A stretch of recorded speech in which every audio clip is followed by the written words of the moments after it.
Hello, my name is Brendan Hales, and this is the first episode of the People and Passions podcast. On today's episode, we had Marty Strecker. He is a photographer, and we had a really wonderful conversation about all things photography and how he's been able to build his photography business into what it is today. And without further ado, let's get in with the show. So Marty, thank you so much for being on the podcast. I really appreciate it. And I understand you're interested in photography and all that sort of stuff. So my first question for you is, how did you start with that? We have a manufacturing business. We've been doing that for many years.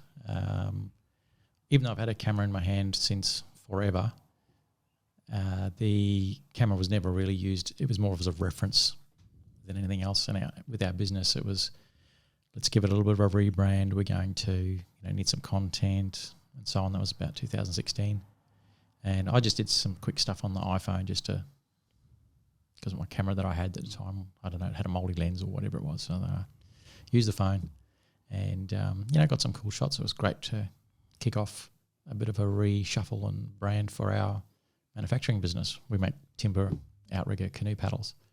So tell me more about that. How did you integrate your photography into your business? Did you see a need to expand yourself digitally in some way? Absolutely. That was our step into Instagram and Facebook after that. But yeah, Instagram was obviously image heavy at the time and probably a little bit late to the party even back then. And but I wanted to redo the website completely, and which we did. Just did it ourselves and needed some images to go with it, some product of our, photos of our product, and then just some cool scenes of what our paddling looks like. If I go down the beach with a canoe or with other paddlers or, a nice sunset or a sunrise. And then I thought, looking good. I might get another camera. So bought another camera, just a little kit one, and expanded on that, and it just sort of grew. That the photography started to really take hold as a deliberate. Now you're the owner of this business, is that right? Yes. And how did that start? How did you get into? Is it canoe building? Is that right? Or the paddles that we use for right. Yeah. outrigger canoeing. Yeah.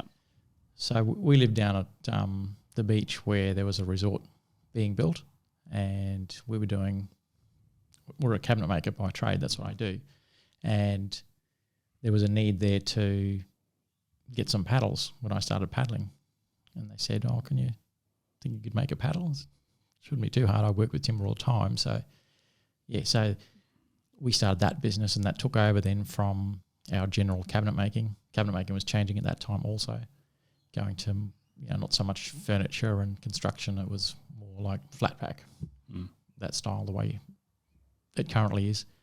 And so our paddles really took off with the sport. The sport was very, very nothing at that time in Australia, huge in Tahiti and Hawaii. But and our paddles we built ourselves with the sport as it grew. So how did you actually design them? Did you have to find a whole bunch of reference material for it, or did you just sort of wing it basically? There was other paddles around, not very many, but you could get magazines. I was trying to think, you wouldn't have got anything online, but yeah, you see something and you go, oh yeah, and then we tried many different things and processes and timbers, and then eventually settled on a combination of things to make them lightweight, strong, and well protected, easy to use. And we just changed shapes and designs over the years, but the basic templates that we started off with and shapes and shaft angles, we still use those today. And one of the aspects of this podcast is that I'm actually also wanting to actually come to people's businesses and actually shoot some stuff to show the process of what some things they do. So I'd love to come down and do a quick couple 30 seconds or something like that, just to sort of give some overlay of what's you're actually talking about, because people are like, paddles, what is paddle? Paddleboard stick, what are you talking about? No, but no, that's quite interesting. I didn't expect you actually go down the rabbit hole of paddles. I thought it was going to be photography. Oh yeah, gears, lenses, and all that sort of stuff. But no, we ended up paddles. That's cool. Yeah, but that's the whole story, and everyone's got that story is what led them to somewhere. Yeah, and with the paddles, that needed to be out there a bit more. We need to push it up. So, and that that was a step to another angle of creativity to show what we do and what we like and what we see out in that paddling world, because I was on the ocean most days probably, for years and years and years and years. So how did you, like, with your Instagram, like, how did that, like, where did you start with your Instagram? Did you see, like, oh yeah, we should just make some product and like link it to the website, or how did you go about that?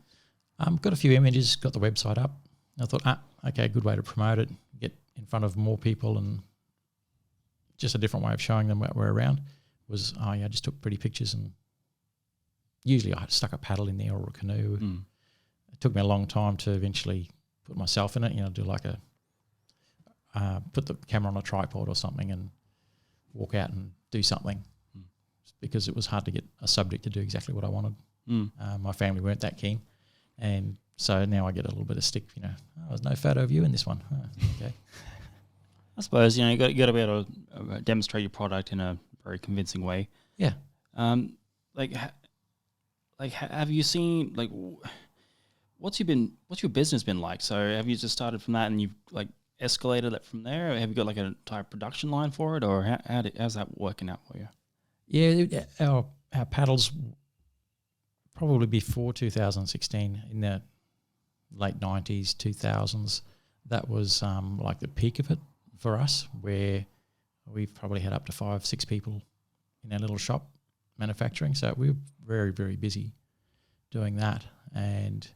But the sport plateaued, and I got we did another business for whatever reason, more eggs in the basket, but that really wasn't the best thing to do because it diluted my attention to all those things. So that was a bit of a good idea at the time, but really didn't have the resources to spread myself thin or get other people to fill those gaps and make that happen better.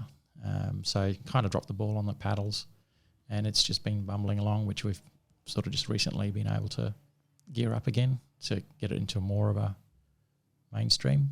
Then you've got other factors like China coming on board, other competitors come and go. But there's been changes in everything. It's like digital photography from the old analog. There's things that you got to deal with. Oh, no.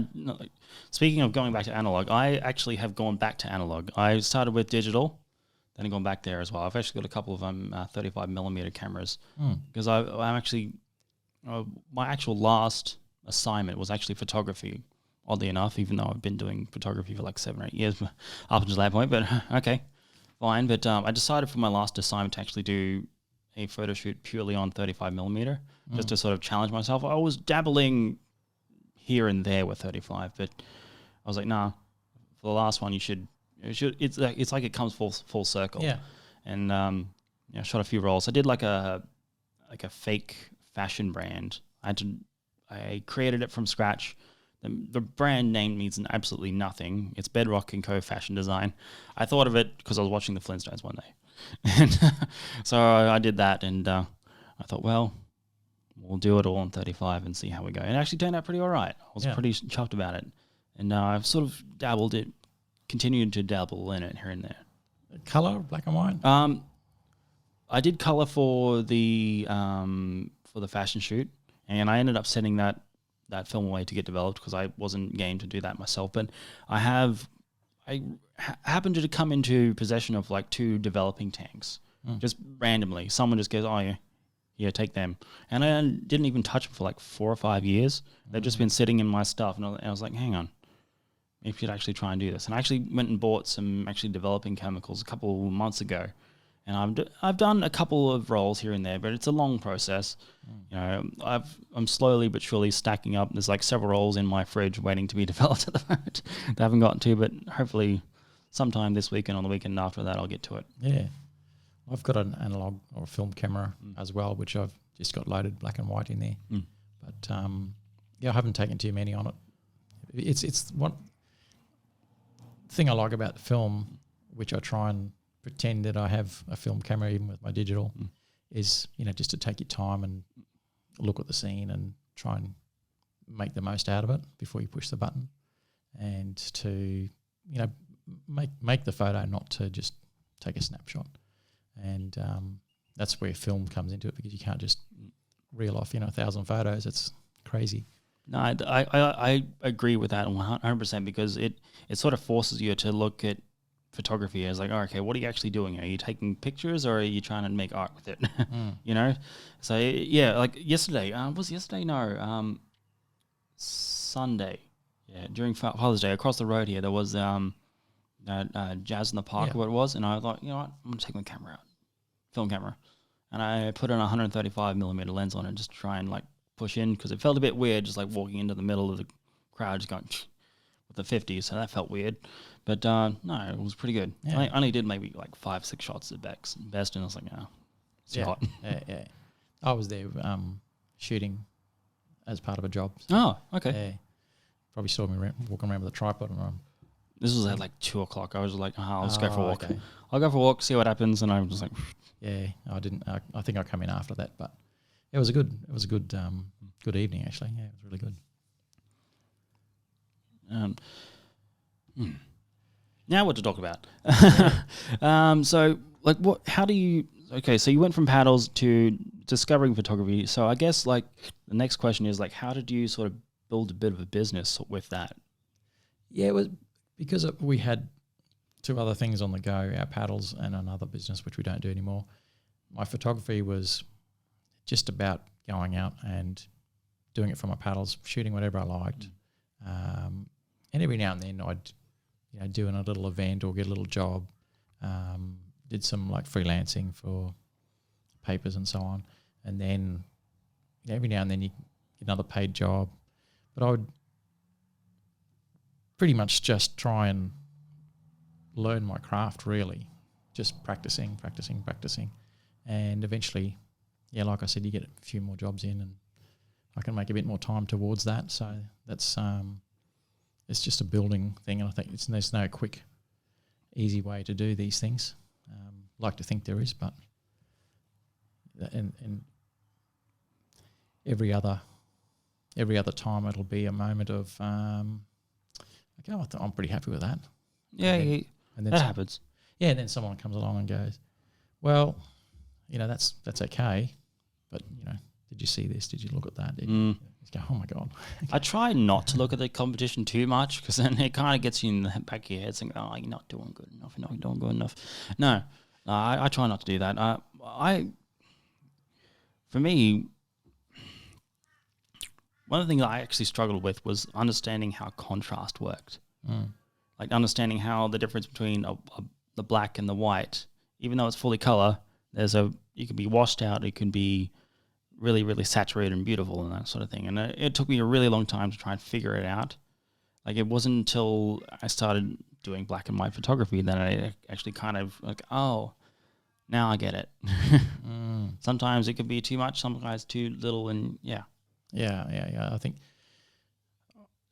to me, I shoot mostly in color, but I have if I see something and I go, oh, that's going to make it black and white. I mean, most digital cameras, you can just switch it to black and white and see it.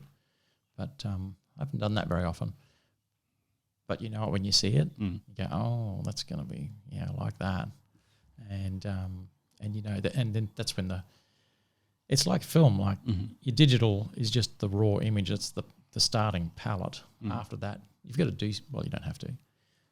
The idea for me is that I like to take it back with a vision in mind of what I can do with a scene to make some elements stronger or fade some back a little bit, so that you can create more balance or story into that scene.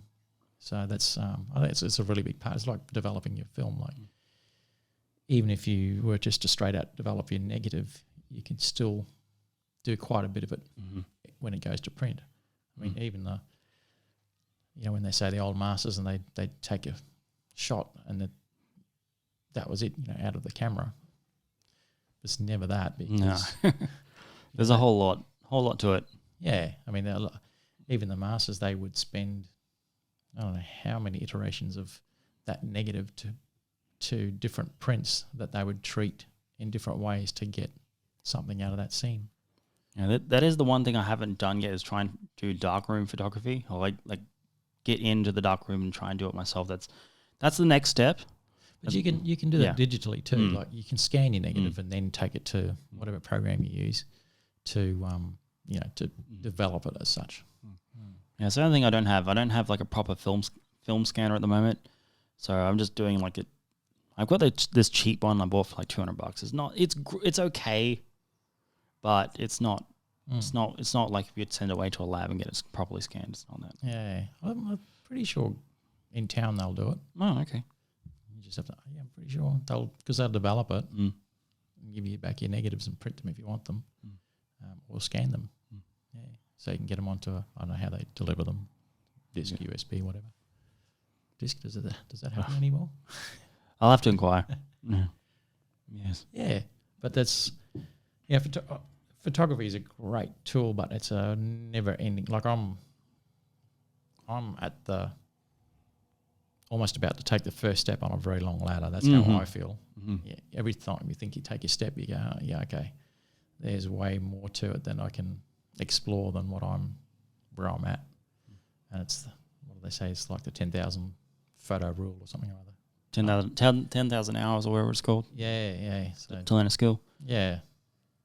Well, for me, I did kind of the opposite thing with photography as well. I didn't just do film. I started out with the idea of becoming a cinematographer. That's actually how my business started.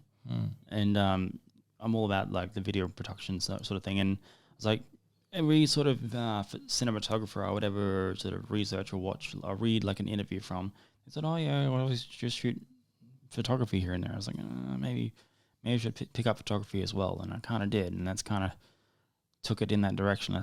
It's significantly improved my image capturing abilities. I can tell you that. It's because I find it interesting, and like I don't know if you can relate to this or not, but I don't find too many photographers that do the video too much. I don't know if you notice that around town or much or whatever, but yeah, there seem to be just photography or video. And there's no one sort of in between. I'm kind of in between that, which is kind of weird to me. But yeah, for me, like I'm heavily stills focused, and I realise that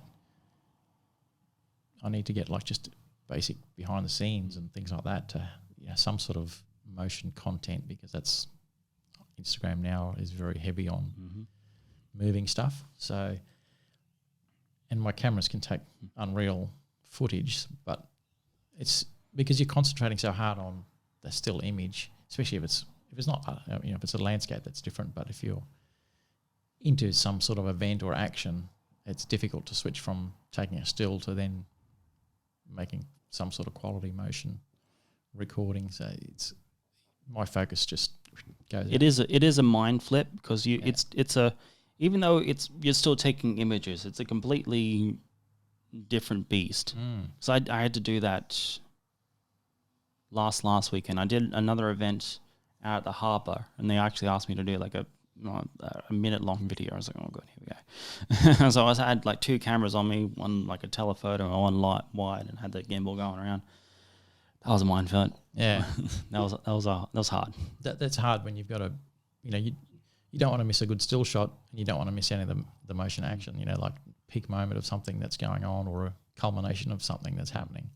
It's hard to do both, and get that 100%. So yeah, that's for me. I would, if it was a repetitive kind of event, we go, oh yeah, that's going to happen again. Okay, cool. So I'll get some stills on this round, and then maybe I could switch over and get some motion the next one. But I think that's where creatives in that field can complement each other. Where you can, someone's on the video and someone's doing the stills, and then even though I think I did a little thing the other day where I just did take a little bit of motion just for a scene, and a few minutes of footage that went to the videographer just for a different angle, and so that can work in. So how did you so what sort of photography are you mostly in? Like, are you doing like portraits? Are you doing events, or what's your sort of angle? Yeah, it's a good question, because I love portrait work, and I like fashion, beauty, avant-garde, something where you capture something of the person. That's pretty important to me. I'm still trying to get more and more down that hole, you know, we're actually capturing the inside, not just the outside that's presented. And so breaking down into that. But, you know, I'll shoot still life, wildlife, sport, everything. I'm a photographer, so I believe that my skills are good enough that I can get to a situation, sort it out, take a picture. Or not make it the picture. Yeah. The reason why I asked that picture, because reason why I asked that question, I should say, is because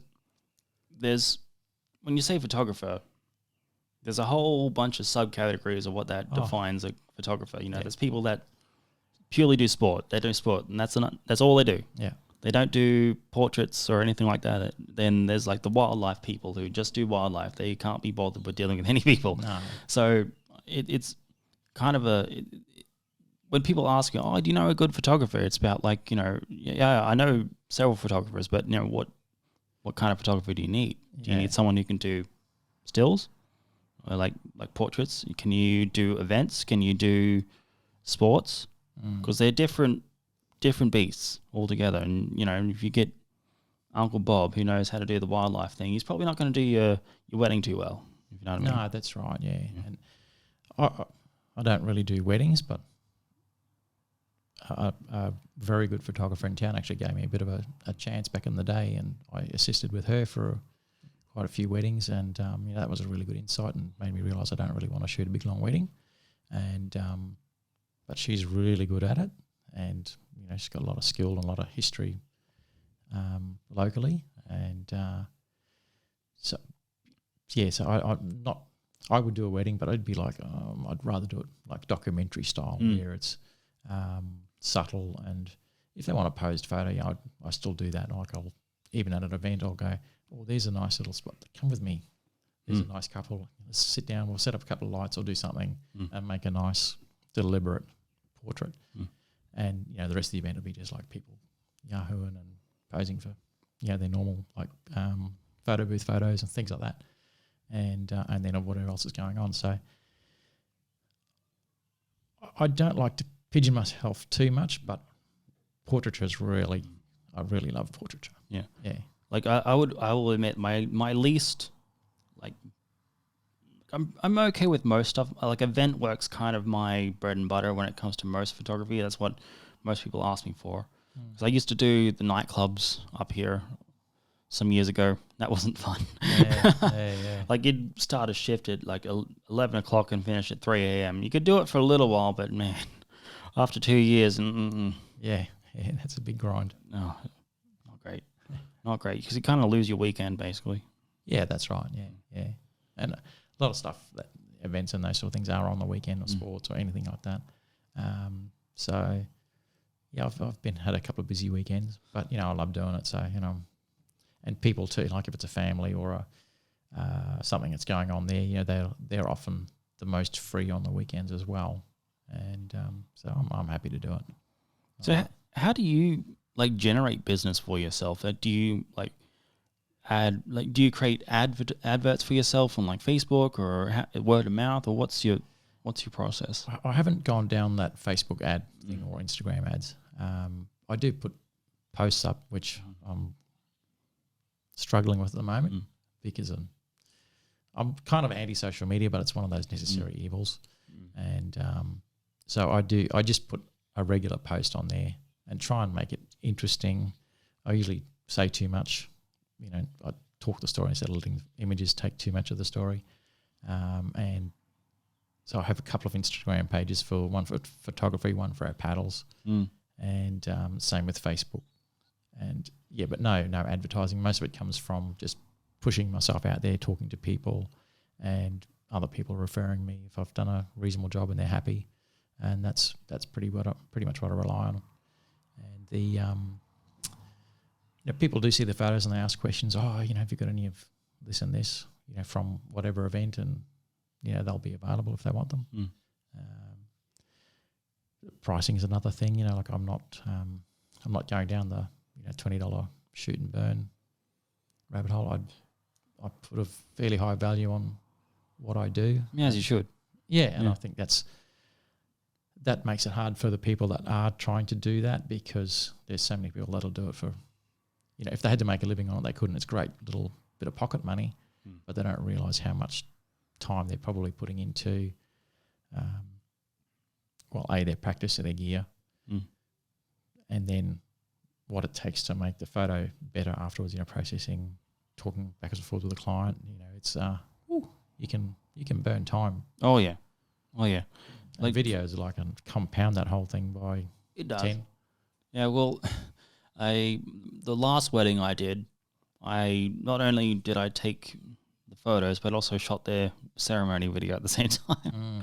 So that was so I was using all these 3 cameras here, and I was running around with my 2 cameras, which thankfully I had an assistant with me. I was like, thank God. Yeah. Because that would have been a nightmare. But no, thankfully they just asked me to do the ceremony, because if anything else, no, it wouldn't have worked out so well. Yeah. Yeah. That's the thing. A lot of it with a client, or even if you're doing something on a complimentary basis, and I choose to do complimentary stuff all the time because I like doing it, and you don't have to answer to anyone. No one's getting paid for anything. So you can be as creative as you like and make it up as you go, or pre-plan it and follow it as you go. So you can start off at one point and then say, oh, what if we do this, move here, do that, add some elements, and away we go. That's where that creativity comes in afterwards. But kind of lost the point then, the creativity, the value of it. But sounds good to me. yeah. But yeah,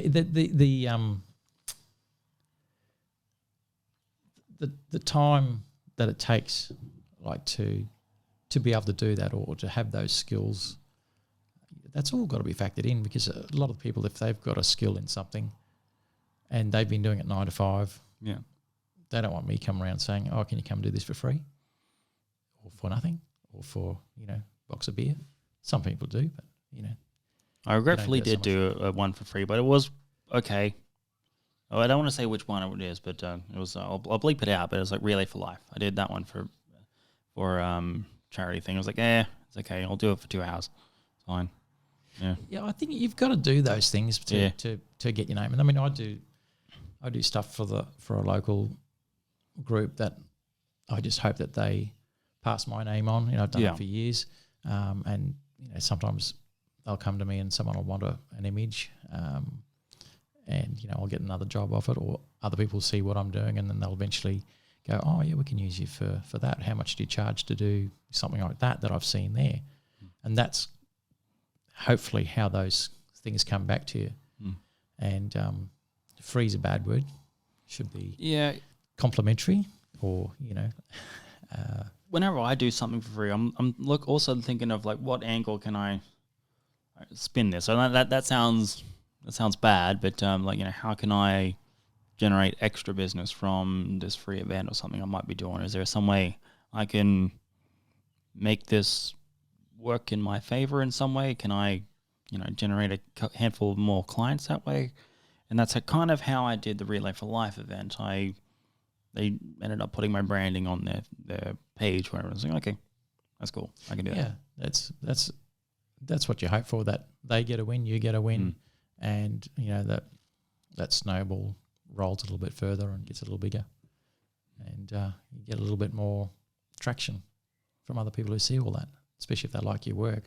And not everyone's going to like your work. No. And like you said before, with comparing yourself to other people, I do that all the time. It's like, you see stuff and go, wish I'd done that, or oh man, that's really good, or oh, that's rubbish, I can do way better than that. Oh, I see that all the time. It's not the point. The point is you need to be focused on yourself, doing what you like to do, and not everyone's going to like it. That's the point. You want to find the people that do like your stuff, because they're prepared to put more value on it than someone that can use their iPhone for whatever. And with photography, that's another thing. Like the game's going up all the time, because especially with video too, it's if you can't outdo what your iPhone can do, there's no point in having that gear and doing that job. You've got to be better than what is on offer that everyone's got in their pocket. That's why I just started my website. I only just this year, like I've been doing photography for like 10 years, but I've only just been doing it professionally for maybe since about 2016. That's when I just went, like, actually try to get paid work for it. And only just this year I've actually done my actual website. Finally, I've got my portfolio all set up, and I don't understand why it took me so long to actually build it. I have no idea. Even though I went to uni for like web design. yeah. That's like me, the cabinet maker. You know, I get someone else to make the cupboards, and I might put them in, or if that. You know, like if that's your grind, why would you do that for, the mechanic's car? You know, it's terrible. Why do we get ourselves into those situations? I have no idea. No idea. Yeah, but that's it's an interesting road, and doesn't matter how much you know or think you know, the ego's got to, and the mind's got to step back and let the process happen, and you just keep going down that journey. Because if you try and outsmart it or think that you're smarter than someone else or better than someone else, it's just going to come back and bite you in the ass. And so you just, I think I'm trying to be more and more humble all the time, and just, pare it back and go, yeah, okay, I'm just a baby in the woods here. Mm-hmm. I'm just going to step through, keep doing what I can do, and work it from there. Do you ever sometimes when you get to a job and you're like, oh shit, how am I going to make this work? You ever get that where you're like, not like the first maybe 10 or 15 shots you do, you're like, okay, I've got to try and make this work into something cohesive. Yeah, especially if you turn up somewhere and you've not seen it. Like I've done a couple of things like that where I do some stuff for the paper, and it's like, I've pre-visualized everything I'm going to do, and I think I've got this nailed, and you're happy with the results of the day, and you go, yeah, this is going to be pretty good. I'm really happy with that. and then the people that really know what they're doing, they come back and go, yeah, didn't quite make it there with, this and that. And I go, oh, okay, rightio. So, I think I've gone to, 80, 90% gone out of my way to really nail it. And in reality, it's like 40%. It's hard work to really make that image or to make that extra level. And, you can get to 80% of stuff, but it's the last 20% that takes up all the time and energy to make that stand out and push it over the line to something special.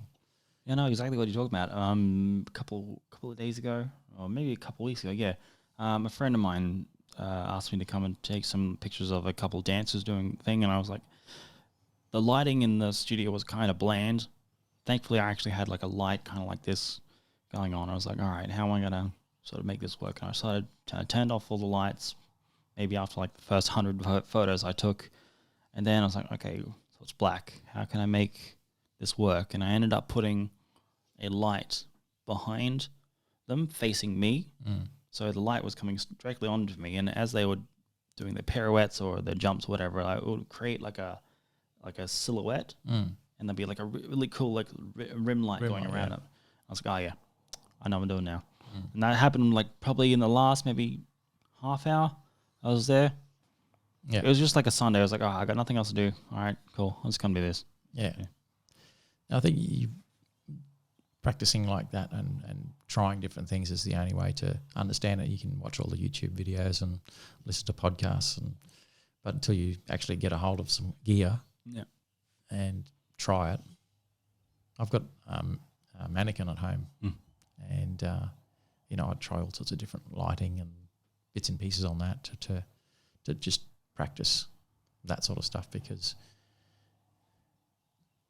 like I said, you can look at all the Facebook posts and techniques and all the rest of it, but it doesn't gel until you actually do it, especially with your own gear, because they're using probably different gear to what you're using, and they've got a different eye, they've got a different situation, everything. So you really, there's nothing other than walk on the path to do it. Yeah, for me, I've started moving more and more away from actually trying to look at what other people are doing, like in tutorials, that sort of thing, is because like, yeah, you'll watch like 100 of them and it doesn't quite sink in.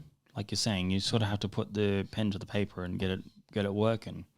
And yeah, I fully sympathize with that, because I don't even really watch like camera reviews much anymore, because it's like, well, no, I'm serious. I don't really watch them much anymore, because it's like, well, I've already got decent enough gear. I'm going to try and maximize every little inch of that camera to its until it dies, basically, until that shutter doesn't work anymore. I'm going to keep using it.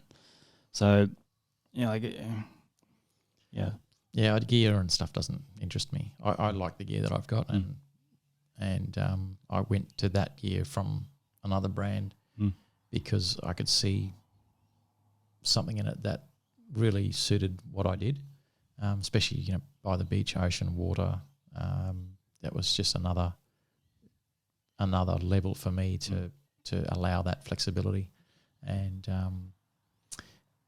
like I basically threw a tripod away, so I still use it occasionally, but I can be mobile, flexible, fast, crisp, sharp photos, and that's the only reason I don't get into gear too much at all. Make do. The only time I'm really using like tripods at the moment is if I'm doing some like low light stuff and it requires like a 3 second or 4 second exposure. Like I did a photo of there's a car wash down here. I've always been thinking about maybe that would be a really cool photo, but like 8 o'clock at night when there's no cars there, where all lights are just on, like the neon lights are going on. And actually, I was like, screw it, it's a Sunday night, let's go. Or maybe it was a Thursday night, I forget now. But anyway, I just went out and did it, put it up 3 second shutter speed or wherever it was, and it turned out great. Yeah. Now that's I do a lot of moving, even in portraiture. I like to have some element of something moving, and that comes back from me being by the ocean. Like I like to have that blurred water and even blurry things in it that that just gives it another look to me that works, and so I try and incorporate that into portraiture stuff, and that's a lot of the stuff I still do handheld because my camera will just hold it. I can do up to 3-4 seconds, probably 6 if you're really good. I'm not that good. Hold your breath. Shaky. Yeah. But so for me that's the only reason I like that gear that I use. Yeah. What are you using at the moment? Do you mind if I ask? No, I don't mind. Yeah, Olympus. I love Olympus. Yeah. I've got the EM1 Mark II and the EM1 Mark III. They've got inbuilt ND filters, stabilization, unbelievable. Live composite, which is a feature that I've been loving because I used to do oil painting back in the day. Okay. And when I do a certain technique on the camera using that feature, it ends up looking like an oil painting. Okay. I don't know if you can use a brush or you can use a palette knife, so you can like a spatula, so you can sort of apply the paint and build up layers, and it's quite thick. And that's the effect I'm getting from what I do on the camera there, which I'm loving. It doesn't always work, but sometimes it just nails it. Yeah, it's great. Yeah, all these lenses are Olympus except for that one. That's the only Panasonic one. Oh, okay. Yeah, that's the ultra wide, and that's the 12 to 40. I do have the 150 to 4150. Yeah. The little pro one. Yeah. They great lens. Well, I got the lenses because I like the manual overdrive on them. Because I do video with these things, and I don't. With this one, it's focused by a wire, so it's not super accurate. But with these ones, you can pull out the clutch, and it's just like perfect. Yeah. No, that's that's about as geary as I get. Yeah. I've had these cameras for years and years, and they're still going okay. So I'm like, Yeah, I know another guy that uses those. He's got big production going on, and that's what he uses, the Lumix. Yeah, pretty good. Now, I've only just sort of built up this kit over a couple of years because like I said, I do weddings here and there, not too often, but I like having the 3 exact cameras that way they look identical. Oh, you get the same look and feel. You know how they operate. Yeah. Otherwise, you just get lost. Yeah. And to change it, there's no point probably in changing it because it does the job. Oh yeah, no one's really complained. No one, no client has ever said, "Oh, what camera are you using?" I can tell by the photos. Has anyone said that to you? Like, No. you could throw in a bit of iPhone footage in with whatever you've captured because it works, and they have got no clue. Like I've shot, believe it or not, I've actually shot stuff for council with these cameras. Yeah. No, there's big production. I mean, I think there was I can't remember what it was, like one of the TV shows, their last final episode was shot on handheld digicams for a major TV show. I know it was like one of the American ones. I'm trying to think. I think I know which show you're talking about. Was it House? It might have been House. Yeah. Yeah. I was trying to think. It's some medical kind of one. It was House. Yeah. Yeah. That's don't worry. I went down that rabbit hole too. I was like, because I got my actual like photography cameras are the 5D series. Yeah. Right. Yeah. I've got the Mark IV and a Mark III. Yeah. So Okay. I got the Mark IV first because that's like my first actual like, all right, I'm somewhat professional now. So for the longest time I was using like a little 80D, which is what I had for 5 or 6 years. And before that I had another Canon. It's like, well, the natural progression is to go to the 5D. So that's why I was like, all right, like fine, I'll do that. Yeah. And I needed a second body to do this wedding. So like, okay, I'll just pick up the Mark III. It's fine. They cut together fine. Yeah. That's the main thing. As long as you can do something with it when you've got your finished or your raw materials. Yeah, as long as it works together, that's the main thing. You don't want to make it harder than it is. No. Well, Marty, thank you so much for being on the show. I appreciate it. This is the first episode because we're about 40 minutes in, and this is like great. I really appreciate that. This is good. No, it's good. No, thank you so much. Much appreciated. All good.